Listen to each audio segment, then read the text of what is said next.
여러분들 오늘 이 자리에 나온 것도 환영합니다. 여러분들 각각의 자리에 있다가 오늘 나도 모르게 오늘 주일이니까 교회 가야겠지 했지만 이 마음도 내 생각이 아니라 사실은 주님께서 여러분들에게 찾아가 주신 증거예요.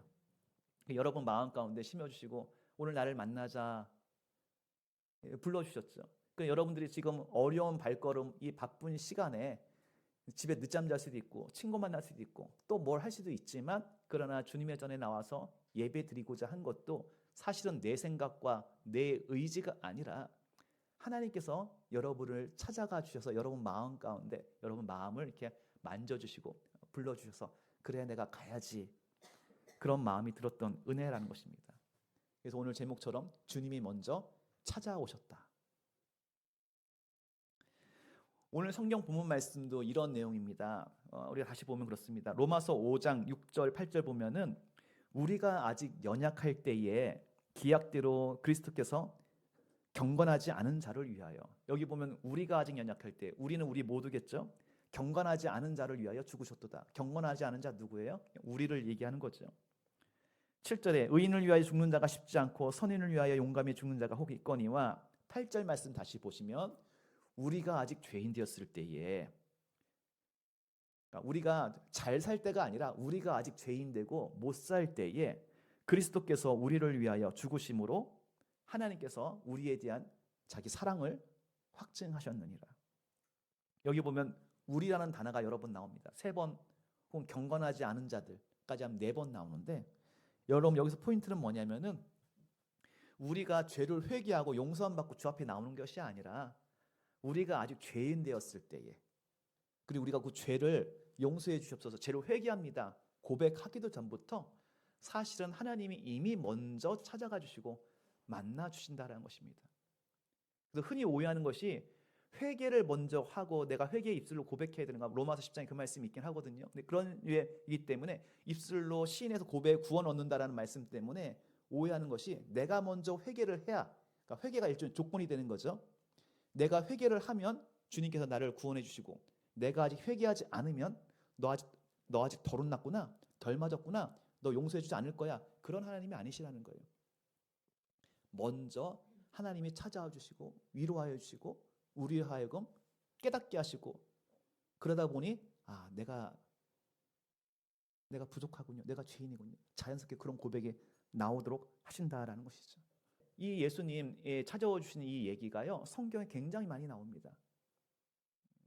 제가 지금 몇 가지 사례를 말씀드릴 텐데 이 말씀을 쭉쭉 하나 들으면서 이 얘기는 내 얘기네, 해당되는 것이 있다면 그 말씀을 붙잡으시고 그런 가운데 여러분의 마음 가운데 여러분 영혼 가운데 하나님이 임재하시는 시간 되셨으면 좋겠습니다. 몇 가지 말씀드립니다. 첫 번째, 아담과 하와 이야기입니다. 아담과 하와는 하나님께서 다 허락하시지만 딱 하나 금지한 게 선악과 따먹지 말라였는데, 이 선악과를 따먹지 말라라고 말씀을 하셨는데 결국은 따먹고 나서 깨닫고 자기가 죄책감에 몰래 숨었습니다. 근데 그 숨은 가운데에 어떻게 했어요? 하나님께서 아담아 너희 죄를 회개하라 그러신 것이 아니라 그냥 숨어있는 아담에게 찾아가셔서, 몰래 어딘가 숨어서 죄책감에 시달리고 있는 아담을 찾아가셔서 아담아 내가 어디 있느냐 찾으시고, 너 지금 벌거벗고 있어서 부끄러워하고 있구나 하면서 오히려 가죽옷을 지어서 아담을 덮어주시는 하나님, 하나님께서 먼저 찾아와 주시고 그를 안아주시는 하나님의 모습입니다. 성경의 창세기에 또 보면은 이스라엘 조상이 되는 야곱의 이야기가 나오죠. 야곱은 어떻습니까? 한마디로 사기꾼입니다. 야곱은요, 쌍둥이 형 에서와 같이 태어났는데 어릴 때부터 욕심이 많았어요. 내가 왜 저 형 에서 때문에 내가 동생이 되어야 되는 거야. 틈만 나면은 형의 지위를 노리고서 있었었죠. 그래서 이 아버지 이삭이 늙어서 장자의 축복권을 넘겨주고 집안의 재산을 넘겨주려고 자식들에게 할 때에 그것들은 사실 다 형에게 가기 마련인데, 그것을 오히려 이 야곱은 몰래 속여서, 마치 눈에 보이지 않는 아버지를 속여서 자기 짐승의 털을 가죽을 벗겨가지고 자기 팔에 묻힌 다음에 아버지한테 만져보게 해서 눈에 보이지 않는 아버지를 속이면서 제가 큰아들입니다. 저를 위해서 축복 기도를 해주시옵소서 라고 말하면서 속인 것이 야곱이었죠. 그렇게 하고 그 장자권을 뺏은 다음에 형이 그것을 알았을 때 너무나 괘씸하고 화가 나니까 결국 이놈을 죽여야겠다라고까지 생각을 했습니다. 그래서 결국은 야곱은 어떻게 했습니까? 그 형이 무서워서 결국 집을 뛰쳐나가 도망치는 이 사기꾼 야곱의 모습입니다. 그런데 그 야곱이 그 정처 없이 떠나가서 외삼촌 라반의 집에 가는 그 길목에 광야 한복판에서 날이 어두워졌으니 어쩔 수 없이 그 길바닥에 누워서 돌베개를 베고 자게 되었죠. 그 어두운 가운데 짐승 소리가 막 울리고 무섭고 두려운 가운데 길바닥에 앉아서 잘 때에 어떤 일이 일어났습니까? 그런 야곱에 하나님이 찾아오셨습니다. 하나님의 은혜가 임했습니다. 자고 있는데 꿈에 하늘에서 사닥다리가 내려오고 야곱에게 내려오고 그 위에 천사가 오르락 내리락 하는 것을 보고 그것에 감격해서 야곱은 눈 떴을 때에 거기서 예배를 드렸습니다. 이곳에서 하나님이 나를 찾아오셨구나. 그때 야곱은요 여전히 사기꾼이었고 또 완전히 그 사기꾼의 자기 잘못을 이후에도 회개하지 않아서 한 20년을 더 허송세월을 합니다만은 그러나 여기서 중요한 건 뭐냐?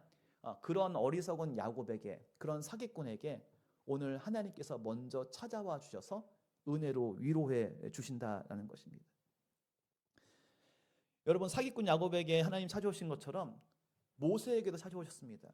여러분 모세는 한마디로 말하면 하나님이 찾아오시는 그때에 모세의 신분은 뭐였냐 하면은 모세는 살인자였습니다. 모세는 왕궁에서 40년간 살다가 애굽 사람을 죽였습니다. 죽이게 됐습니다. 아마 고위 관리직이었던 것 같습니다. 그리고 놀래서 그 다음에 다 살인자라고 할 때 이 모세는 자기가 사람을 죽인 것이 들통난 상황이니까 광야로 멀리 도망갔습니다. 그리고 숨어 지낸 게 얼마예요? 40년 동안 꼭꼭 숨어서 광야 모래 사막 가운데서 지냈습니다. 그런 가운데 모세가 자기 입술로 저희 죄를 회개합니다 고백하는 내용 전혀 나오지 않습니다. 그런데 그렇게 살인자였던 광야에 숨어 지내기만 도피 생활을 했던 그 모세에게 하나님이 다가오셨죠. 호렙산 기슭에 있을 때에 하나님께서 그를 부르시고 그에게 오히려 소명을 맡겨주시는 이야기가 나옵니다.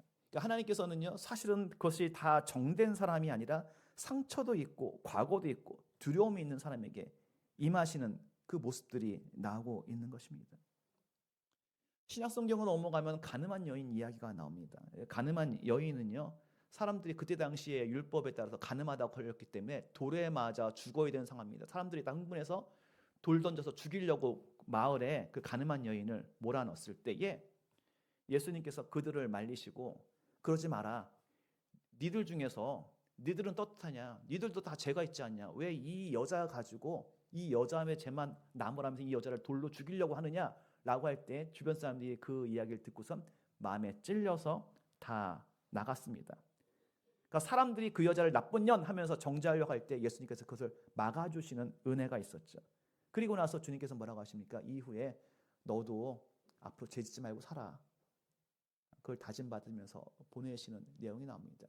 여인이 먼저 자기의 죄를 고백하고 회개하고 용서를 구했을 때에 너 이제 드디어 잘못을 깨달았구나. 그럼 내가 너를 이제 용서해 줄게. 그게 아니라 아직 죄인 되었을 그때에 예수님이 먼저 오셔서 그를 품어주시고 안아주셨다라는 것이죠. 우리가 잘 아는 사도 바울도 있습니다. 사도 바울은 예수 믿는 사람들을 종교 법원에 잡아서 돌판매하고 죽이려고 했습니다. 요즘 말로 치면은 검찰청에 있는 검사입니다.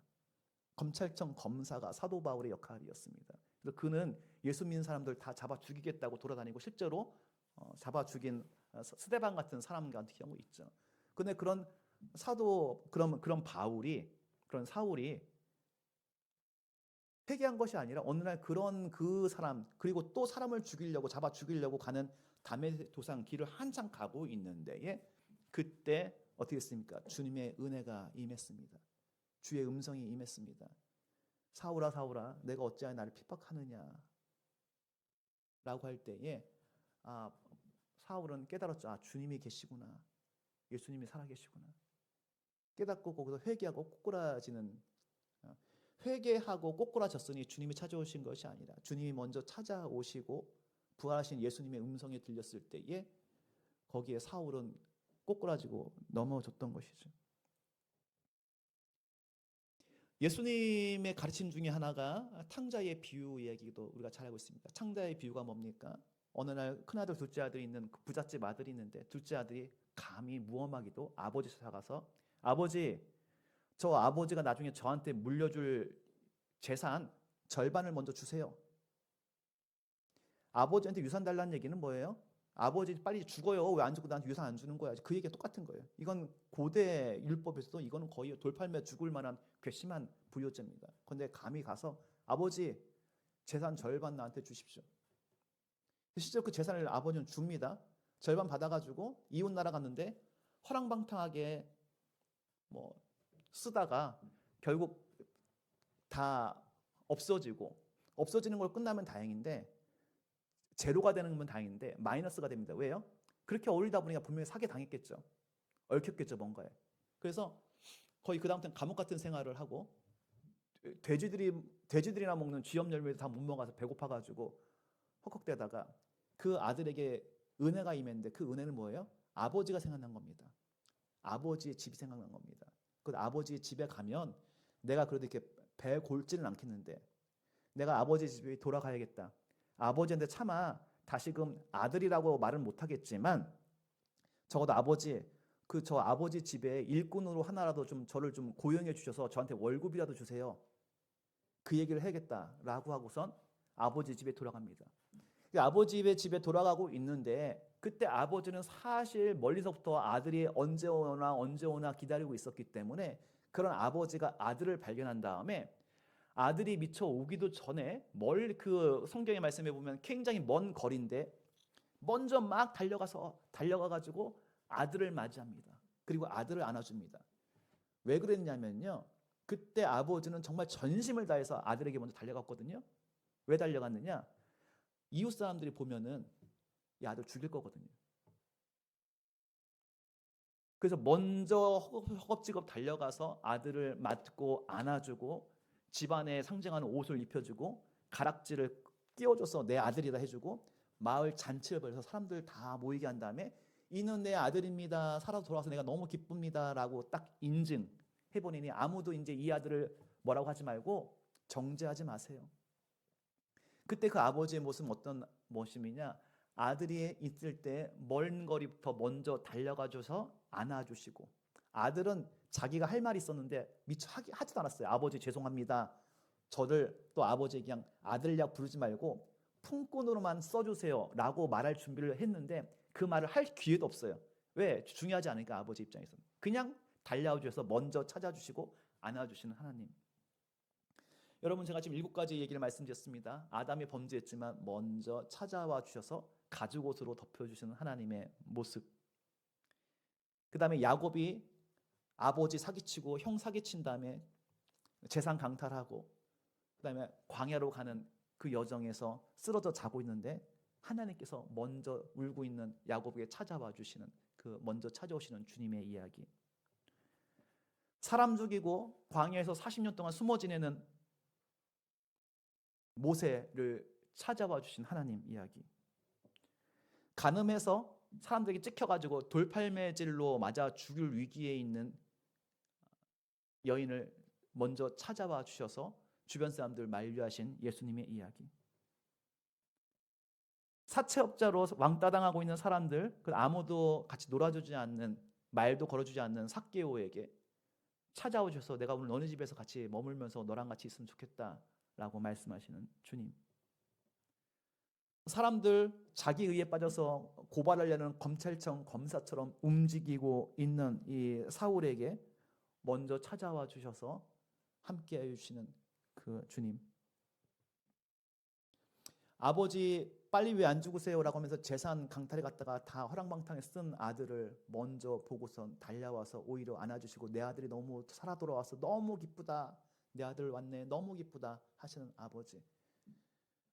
이것이 다 우리 하나님의 모습이고 하나님께서 그렇게 사람들을 살려주셨고 여기까지 왔고 오늘 우리들에게도 그런 은혜가 임하고 있다는 것이죠.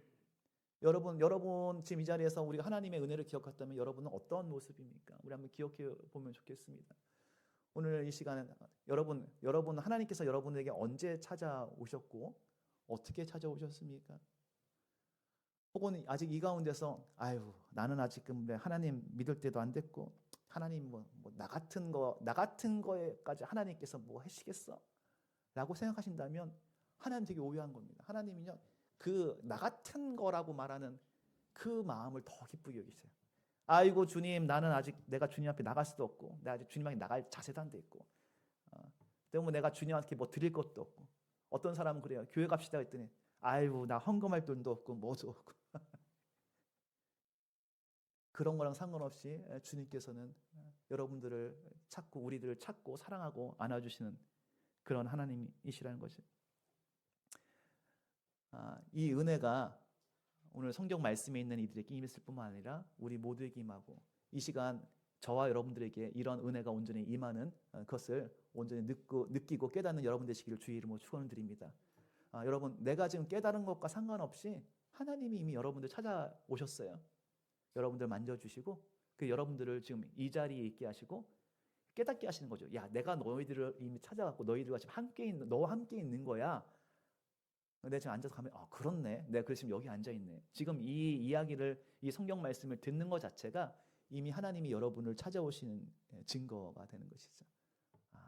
그래서 저는 여러분을 축복합니다. 여러분 정말 복 받으신 분들입니다. 하나님의 은혜가 임한 분들입니다. 이런 은혜를 받았을 때 우리는요 자연스럽게 생각하게 되는 것이 있어요. 이제 내가 뭐 해야 되지? 나한테 뭘 하면 좋을까? 그런데 은혜를 받으면요, 이 은혜 받는 가운데 뭐가 느껴지냐면은 오히려 은혜의 빛이만이 내 죄가 느껴지게 되기도 합니다. 내가 먼저 나도 내가 부족했구나. 오히려 내가 이제는 잘못했구나. 나도 사실 잘못한 거 아는데 잘은 모르고 막연하게 덮을 줄 알았는데 그렇지만 그건 상관없이 나를 덮으시는 아버지 하나님의 은혜를 누리니 나도 나의 연약함이 보이고 그래서 이제 내가 그 다음에 내 마음에 오는 건 뭐예요? 내가 죄를 회개하겠다.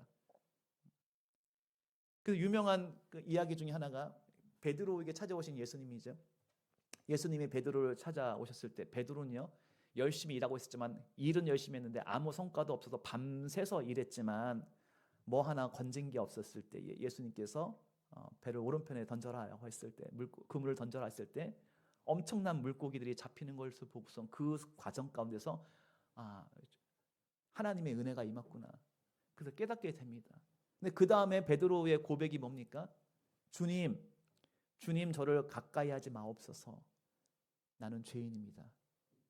예수님이 오셨고 예수님의 은혜가 임했는데 예수님의 은혜가 온 거에 기뻐하기보다는 그 기쁨도 있었겠지만 그 순간에 이제 자기 자신의 모습을 자각한 거예요. 내가 이 거룩하신 주님 앞에 온전히 있을 수 없는 죄인인데 이 죄인 앞에 내가 어떻게 서 있겠는가 생각하게 되니 그 다음에 나도 모르게 베드로의 입술에서 고백한 것은 뭐예요? 주여 저를 가까이 하지 마옵소서. 저는 죄가 많은 사람입니다. 그러나 여기서 중요한 이야기는 내가 먼저 죄를 고백하기 전에 하나님께서 오늘 우리에게 임하셨다는 것입니다. 이것을요 신학 용어로는요 선행 은총이라고 해요. 선행 은총.